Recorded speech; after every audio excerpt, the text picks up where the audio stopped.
ನಮಸ್ಕಾರ ಸ್ನೇಹಿತರೆ, ನಾನು ನಿಮ್ಮ ಗೆಳೆಯ ಚಂದ್ರಶೇಖರ್ ಮಾತಾಡ್ತಾ ಇರೋದು.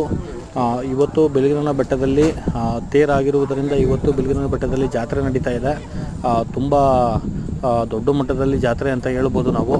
ಆದರೆ ಇವತ್ತು ಏನಾಯಿತು ಅಂತಂದರೆ, ಒಂದು ಖುಷಿ ವಿಷಯ ಆದರೆ ಇನ್ನೊಂದು ದುಃಖದ ವಿಷಯ ಏನಪ್ಪ ಅಂತಂದರೆ, ಬಿಳಿಗಿರಿ ಬೆಟ್ಟದಲ್ಲಿ ಬೆಟ್ಟದ ಮೇಲೆ ಹೋಗಿ ದೇವಸ್ಥಾನ ನಾವು ದರ್ಶನ ಮಾಡುವಾಗ ಬಿಳಿಗಿರಿ ಸ್ವಾಮಿ ಗೋಪುರ ಇದೆಯಲ್ಲ, ಗೋಪುರ ಎದುರುಗಡೆ ಸುಮಾರು ದೂರದಲ್ಲಿ ಒಂದು ಗುಡ್ಡಕ್ಕೆ ಬೆಂಕಿ ತಗಲಿದೆ. ಆ ಬೆಂಕಿ ತಗಲಿರುವ ಕಾರಣ ಸುಮಾರು ಒಂದು 4 ಕಡೆ ಅಂತ ಹೇಳ್ಬೋದು.